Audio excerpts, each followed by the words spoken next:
So today we're talking about vaginal odor. Is this controversial? Is it a big problem? What should women know about this? This is a big problem, and I see multiple people every day with concerns about whether their vagina smells the way it should. Look, there are surely diagnoses that come to mind: infection, menstruation, some sort of external irritant, anything that disturbs the vaginal biome or the natural environment in the vagina can potentially cause an odor. But sometimes there's an odor for no apparent or diagnosable reason, and I think we're going to talk about that today with Deeannah. Today's episode is sponsored by Kindra, a radical self-care company that makes estrogen-free essentials designed by women, for women, and thoughtfully designed to target and relieve the symptoms of the menopausal journey. Welcome to the Business of the V. Hello, friends and colleagues. I'm Dr. Alyssa Dweck. And I'm Rachel Braun-Sherrill.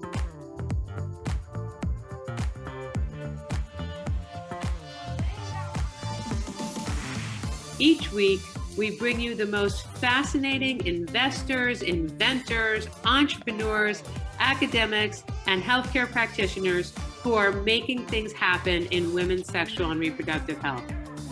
If you are a woman, know a woman, have a business, or care about your V health and wellness, fasten your seatbelts and listen in to another informative and inspiring episode. We are so excited to have our guest today, Deeannah Seymour, CEO and founder of PhD Feminine Health. Deeannah, you come to this with a decades-long career in large pharma. How did you get to the world of boric acid suppositories? I know, it's crazy to think. I actually consider myself an accidental entrepreneur. I love the business of science. I actually have a biology degree, so I'm a science nerd at heart, and spent 20 years in the pharmaceutical industry. And during that time, I was on copious amounts of antibiotics for sinus issues, had to have surgeries. And then also I hit 40 and my body started changing. And both of those factors combined, I noticed a change in my vaginal health. And I, had consulted my physician, and I just felt like it's this vicious cycle that I was engaging in. And, I have always loved holistic alternatives, but I'm not, I understand that, when you need a prescription from your doctor, that's also something that you should consider. But I got to thinking, I'm like, it would be great if there were a holistic alternative for feminine care. And there really wasn't anything on the market that was backed by credible science. So I started looking for ingredients that were backed by published clinical data, and came across boric acid. And I had worked with several OBGYNs, and I also had several that were friends of mine. And I consulted them about the use of boric acid, and they said, yes, we frequently use that for several different things. One of those being feminine odor. And I tried it for myself, and it just worked great. It really helped me with my own issues. And I was just thinking, why is this not available? And the physicians that I spoke with used it, but they could only get it through a compounding pharmacy, and it was really expensive for their patients and really inconvenient. So I'm a firm believer that everything happens for a reason. And as fate would have it, my daughter played ice hockey, which was rare in itself. And she was actually the only girl in a league of like 300 boys, and girl power. So her hockey coach actually had a manufacturing facility that made holistic products for people and pets. I mean, what are the odds? And I went to him armed with my stack of published clinical data literature. And he's a big science nerd, and he works closely with the scientific advisory board for all of his products, and he loved it. He really thought, I was onto something. And so we began manufacturing it, and while I was still in my corporate job, and within 6 months, it became a bestseller in its category on Amazon. But more importantly, were the comments and the reviews that were left by the women who, and I'm not being hyperbolic, but it really changed their lives, because many of them had suffered for decades, with this issue. And, not only does vaginal odor, affect intimacy for a woman, but it's, socially, a lot of women didn't want to go to the gym to work out, to go get in a bathing suit, but also emotionally and psychologically, it really was debilitating for these women. And the fact that it's recurrent, a lot of times, 50% of the time, and some women who have it, a lot of these women had suffered for years and years and years. And so that's kind of how it came about. And then a few years later, I ended up leaving my job in corporate America as a single mom of 2 teenagers to really take over the reins of the company. So I want to follow up on something you said, which is you said you had some concerns about vaginal health. So I wanted to ask our resident doctor, can you help people understand what vaginal health is? It's not a single thing. And I know Deeannah is focusing on a particular area, but when you speak to patients about vaginal health, what is that and what should they know? So I think it's first very important to just speak about how magical the vagina is, because it has mechanisms to keep itself in check. And what I mean by that is that there's a very, well orchestrated microbiome in the vagina with bacteria that make lactic acid. Mm-hmm. And that keeps the pH of the vagina in an acidic range where it's supposed to be. These days, and in the past, and I'm sure in the future, there are zillions of disruptors to our vaginas that can cause havoc with that delicate balance. And what is that havoc? When you disrupt that delicate balance, what are some of the symptoms? When that balance gets disrupted, you can have exactly what Deeannah's speaking about. So you can end up with, an odor that doesn't seem like your typical vaginal scent. And to be clear, your vagina is not supposed to smell like a bowl of, watermelon or something. It has a specific right. scent, okay? And so I will call it a scent, because an odor is something that a woman will say, this is off for me and not what I typically feel like is the usual scent for my vagina. But other symptoms, discharge, maybe some irritation, itching, or just not feeling 100% right. And let me make it clear, there are infections that can occur and those need to be treated. Mm-hmm. But we use boric acid in my practice. I use it all the time to help to optimize this pH for comfort and to deal with the exact scenario that you're speaking about. But I really have to just ask you, Deeannah, because I get this question a lot. How is it okay to put boric acid, which we use to kill roaches, right. in our vaginas? And how is that okay? And of course, I know the answer to this, but how did you get around that in like a marketing perspective? Yeah, that absolutely was a concern for many women when we first launched the ingredient. But what's interesting, and boric acid has been used in feminine care for over 100 years. Mm-hmm. It is one of those kind of old wives' tales ingredients that is proven to be effective, year in and year out, and decade after decade. But I feel like this ingredient has been ignored by big pharma because it wasn't patentable. Therefore, any company that came out and started producing it, ran the risk of being copied, which we have. I mean, there are now dozens of other boric acid manufacturers. But what really helped overcome that stigma of boric acid and a roach killer and all of that was the reviews of the product. really, these women have been evangelical about how effective it has been for them. And there are still some naysayers, of course, which is, with any product that's going to happen. But I really feel like that was the tipping point for us when women really saw how effective the ingredient was and how it was really effectively changing the lives of other women. Yeah, well, look, I mean, the science is there. It acidifies the vagina in a good way, making people comfortable. You and your product has actually made my life a lot easier, because it used to be a major ordeal to have boric acid suppositories made by a compounding pharmacy for my patients.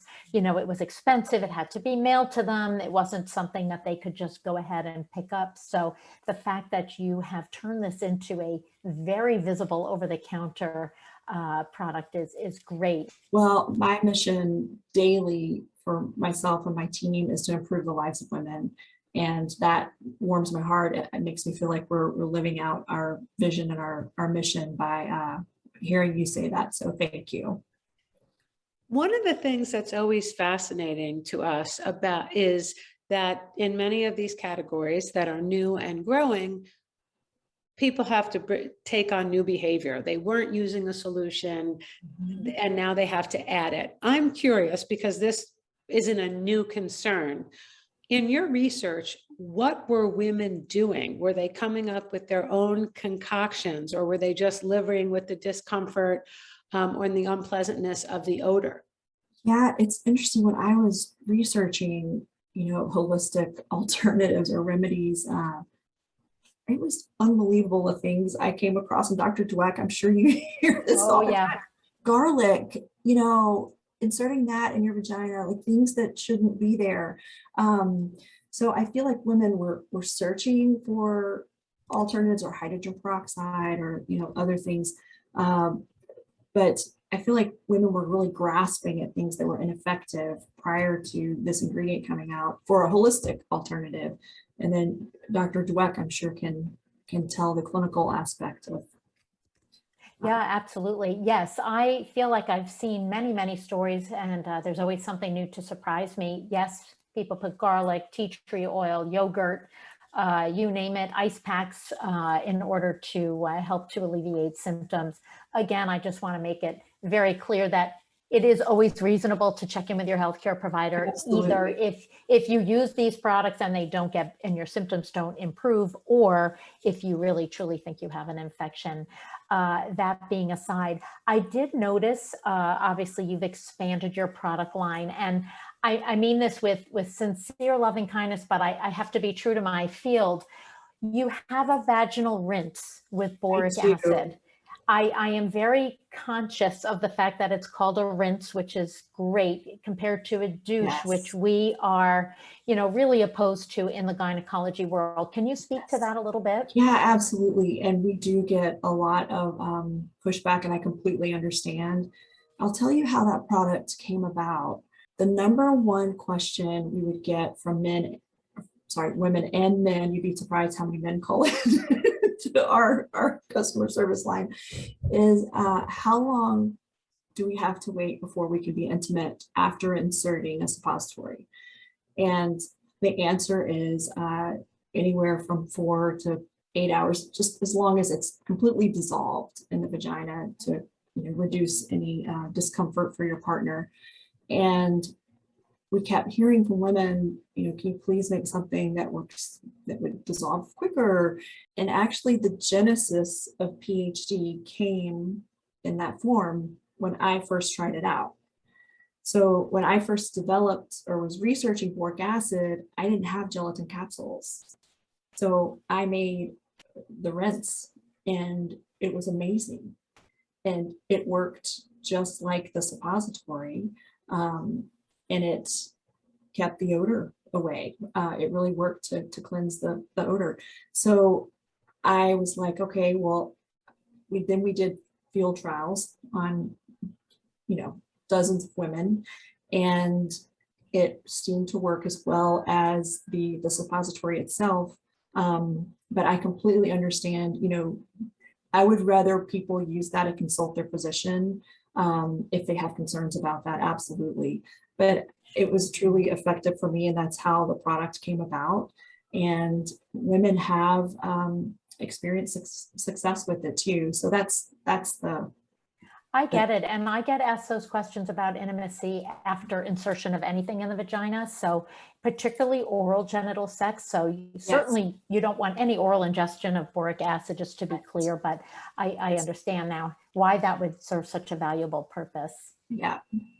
So there are so many tales and, crazy kind of made up science that we hear over the course of our sexual and reproductive lives. And I know, Alyssa, you're really focused on making sure people are using the right terminology. They understand what it is they're talking about. They certainly don't eliminate the healthcare provider in the conversation, because there are a lot of things that people can't self-diagnose. And in the public discourse right now, we hear of products like that are flavored for the vagina, or scented with something much more natural, or a candle that might smell like someone else's vagina. What is your reaction? How should people process that kind of information, if at all? Look, I think, first of all, there's a fine line between, trying to just eliminate an odor, and it's a temporary situation, and curing or treating an actual problem. I also think we have to be really careful because, as I mentioned before, the vagina has a natural scent, and we surely don't want to make anybody feel badly about that. So again, I leave it to an individual woman to decide, this is my normal scent, this is not, so therefore it's okay to call it an odor, and I want to deal with it. As far as the candle, look, I am quite certain that candle has a very unique aroma, so I don't know what to say about it, but I do know it sold out quickly, so who knows? Brilliant marketing. Brilliant. At Business of the V, we focus on the most important issues facing women in their sexual and reproductive health. At the top of that list is menopause. So this episode of Business of the V is sponsored by Kindra, a modern health and wellness company that offers estrogen-free essentials to relieve the most disruptive signs of menopause, including vaginal dryness, hot flashes, disrupted sleep, and more. The line of essentials is focused on the peri to postmenopausal journey and includes a daily vaginal lotion, as well as a range of supplements for sleep enhancement, focus boosting, and daily wellness. To try these natural solutions to menopause, use promo code BOVPodcast at checkout for 20% off your first order or subscription. So here's today's hot flash. It thrills me to be able to say that the vagina is like a self-cleaning oven. It has the ability to keep itself acidic through the wonderful microbiome that is naturally occurring. So you have had this literally exponential growth. You talked about being the #1 in your category on Amazon. And if I have the data correct, you grew from 5,000 retail outlets to 30,000 in a year. What was the catalyst? That is not just a slight jump. That is a transformative amount of growth for a company, and might even be hard for a company, especially a startup, to keep up. Yes, great question. And it's been a complete whirlwind, and I don't sleep much, but so incredibly grateful. Yeah, in 2018, we scraped together $7,000. Because for our little company at the time, it was a lot of money. And I went to essentially a speed dating session with retailers, and had at that meeting, a 10-minute meeting with CVS and a 20-minute meeting with Target. And thankfully, my 20 years in healthcare industry paid off, and I was able to convince them that they needed to carry PhD, and tremendously grateful for Target being my first retailer, then CVS. And one of the things that I've always done is the biggest influencers that I have are the healthcare providers, nurse practitioners in women's health and OBGYNs like Dr. Dweck. And we have made a conscientious effort to market directly to them through sampling programs and other avenues, so that we're working with healthcare providers for their recommendation. And because, we have a scientific advisory board, the science of all of this is hugely important to me. And I always want to stay true to that. So we just took off at Target and became the #1 item in the feminine hygiene category. And then that, got the attention of Walmart. So Walmart called, which people tell me just doesn't happen. And it just really snowballed from there. And CVS, Walgreens, Walmart, Meijer, Kroger, now it's over 35,000 retail stores. So, and that has happened. We've bootstrapped all of this. We haven't taken on any outside funding, but that is due to having a wonderful business partner who had previous great banking relationships to help finance us, and really just being totally frugal and cheap. Like, I buy my office furniture on Facebook Marketplace. We're lean and we're tight, and not to say that I might not consider taking on capital in the future, but we've been able to do it, by being very meaningful and calculated in all of this thus far. So it has been a whirlwind. One of the things we like to do is share resources that have been useful to entrepreneurs. So is there anything you could share about that speed dating? I mean, it's like the greatest first date I've ever heard of, for people who are looking to have that sort of opportunity and exposure to retailers. Absolutely. It's a great, wonderful program. It's called ECRM, and it's a company that they have a platform online called Range Me. And actually the two companies merged, so you can pay for a premium membership on Range Me and have your products listed. And but there's so many steps that people don't think about that they need to go through, like getting your product certified through Works, which is a safety platform. And there's a lot of expenses up front that a lot of business owners don't consider.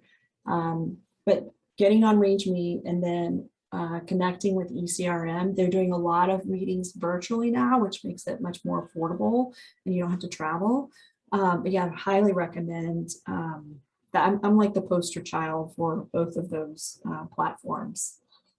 That's incredible. I've never heard of that. I'm not sure why I would. How did you decide what avenues to pursue? What symptoms your community would be interested in addressing? Yeah, it really has come from a lot of customer feedback. That's how the rents kind of came about.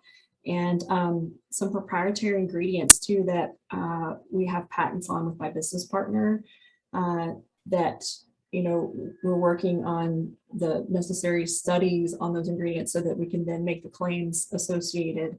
Sure.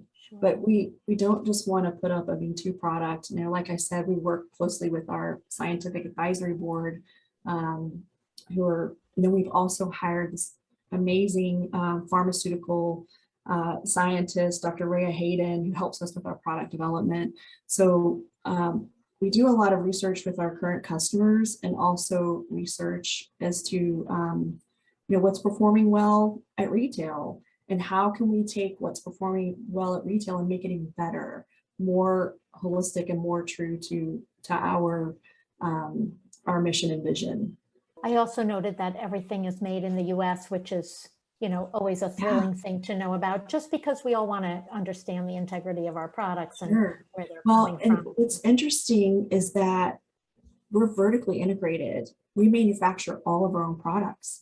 So other than like the major, Fortune 500 brands, I don't know of any other company that has that ability. We're so grateful. We have a plant here in Tennessee and Nashville, and then we have one in Nebraska.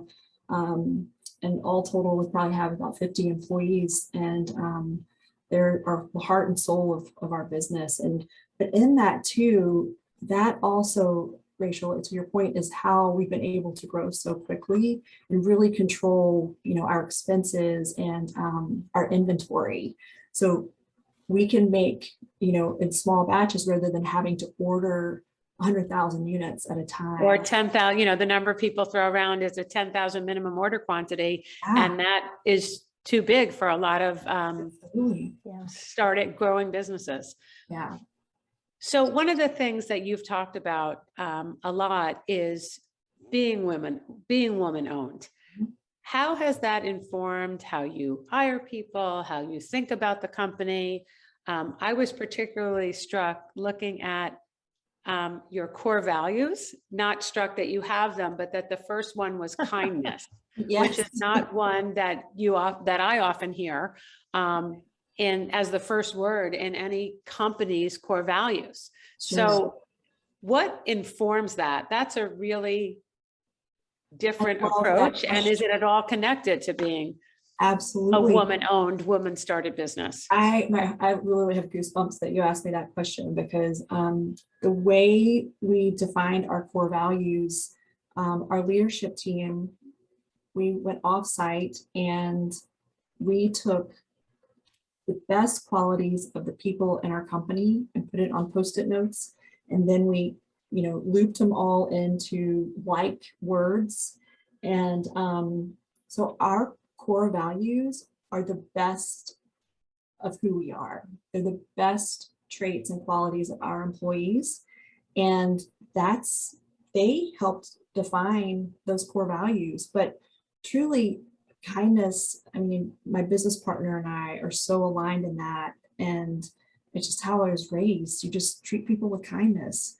It was so interesting because I saw that your father is still such a huge influence, as was mine, who's unfortunately has passed away several years ago. But that was the kind of, he always quoted that. And the other thing you said at the beginning, when you were talking about just the serendipity of your daughter being the only girl in this large men's league, and that there was a manufacturer, there's this line from Wicked, which is, I've heard them say that people come into our lives for a reason. And it just struck me because you were talking about that. And, you could have made a left that day or a right that day, or she could have decided that she wanted to do pole vaulting, and the trajectory might have been very different. But everything was aligned. Yeah. And you think about like my experience in the pharma industry, having done that for 20 years and I had a biology degree, and the fact that I love science, and here I am, applying all that I learned to my own company. It just really is amazing. I'm so grateful for everything leading up really to where I am, paving the way. I think it's amazing. So a little drier of a subject, and speaking about a not all women's field, how did you navigate the FDA with a product that gets inserted in the vagina? Because I know that this is it's a sticking point when it comes to lots of products for women's health. Yeah, absolutely. Well, we have learned, we initially were guided to label our product a certain way, and we were guided incorrectly, and we quickly learned that we had to change all of that. And now, we are marketed as a cosmetic for vaginal odor.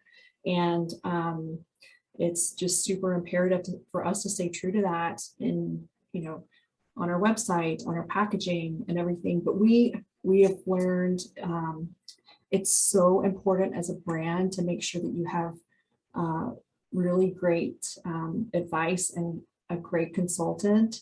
And we're actually using a former pharmaceutical researcher to help, that's now an FDA consultant, to help us, with all of our verbiage, to make sure that we're staying above board. So we truly value the opinion of the FDA, and we want to make sure that we're being compliant.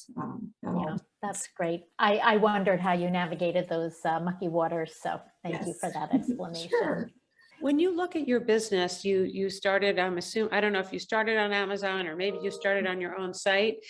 Is it something you can share how your business is sort of broken down in terms of what's retail and what's direct to consumer? Because I know that's a transition that a lot of brands try to make. Some do it more successfully than others, and often it is the ability to finance that growth. So we started out completely on Amazon. That was our first foray into launching the product. And back then, that was in 2014. So Amazon Prime, wasn't what it is today. Even in Nashville, I think it was a 2 or 3 day delivery at that point. And only the major cities had that next day delivery. So in 2017 is when I decided to leave my the security of my corporate life and take the big leap. And at that time, we had experienced, Amazon is wonderful if you're a consumer. If you're a supplier, they can be exceedingly difficult to work with. And we found that to be true. And all of our eggs were essentially in one basket. We had some sales coming off of our own website, but the lion's share of our business was on Amazon. And there were a couple of things that came into play for me wanting to leave Abbott. Well, there were several things, but one of the things I wanted to decrease our dependence on Amazon and make this product available to the women, locally, so that if they needed it, they could go, to Target or somewhere close by and buy it without having to wait on delivery. And also to decrease our dependence on Amazon, because it was really unhealthy. That, probably 80 to 90% of our sales were coming from that platform. And, you might be taken down one day for no reason at all, or that you can't determine. And that had happened to us. We were down for 5 or 6 weeks, and it was detrimental. This was my livelihood. So that was really the catalyst for us launching into retail, those reasons. And so now I would say that, brick and mortar is the lion's share of our business now, with Amazon and online retail being, maybe 35%. So, but the majority of it is the 35,000 doors that we're in. I'm curious, did Amazon give you any trouble with your verbiage, which obviously has to include the word vagina? Any issue there? At first, yes, they did. They kept saying that there were several times we got taken down because they thought that we were an adult toy or something. I guess this was before they had vibrators on the platform. Yeah, it was just crazy because I guess they have bots that patrol their listings. And, that's one thing that we've tried to do is just have an open, honest conversation about, feminine care and vaginal health, just like you all do. And we really had to be careful in the beginning how we were wording our listings. Now they've loosened up quite a bit, but yes, we absolutely experienced that in the beginning. The world is quite a different place It from is. 2014. For people who are considering making a leap like you have, you went from the comfort and security of a large company to a startup. What do you wish you had known before doing that? Or what have you learned that you think might be useful for other people who are thinking about turning a side hustle into a full-time company? I would say try not to have that self-doubt that can creep in, because when I first started, I had made a mistake. Like it was pretty much a one-woman show. Like if you look at a bottle of, bottled water, a product on your desk, and you look at the label and the ingredients and the packaging, like I was responsible for sourcing and proofreading and all of that. But I made a mistake in the beginning that I was in the parking lot of my daughter's soccer game. It was right before Christmas, and the graphic designer had made the wrong measurements on the label, and so I thought she had just transferred them to the right size, and I didn't proofread it well enough. And come to find out that the boric acid was spelled with a D instead of a C. It was Boric Acid. And so this was, for sale on Amazon. So we finally realized it like 6 weeks later when a consumer called. And but what that did for me, it initially sent me into like this shame spiral of like, you're not good enough. You can't even spell the word. You can't even pick up, you proofread your own label. Like, how are you going to make it in business? And it was this, awful attack of that voice in your head that tells you you're not enough.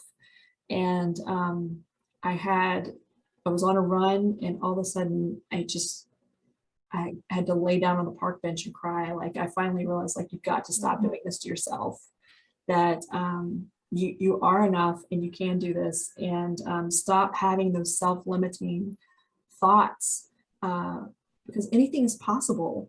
I mean, I am proof of that. I did this when I was 41, that's when I had the idea for this. So it's never too late. Don't have those self-limiting thoughts, and know that anything is possible, because it is. I'm living proof of that. I've never had a business class in my life, I have a biology degree, but here I am.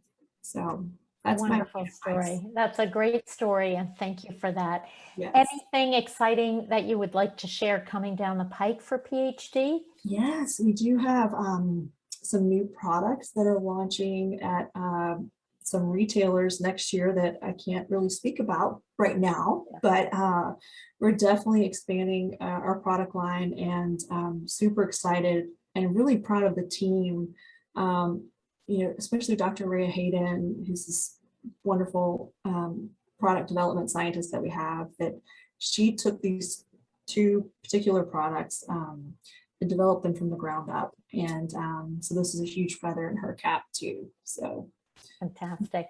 Well, we're very excited to see. Very excited. It's been wonderful to speak. Best of luck. We look forward to seeing what's going to be on the new shelves. Well, thank you so much, both of you all, for having me. This has been such a pleasure.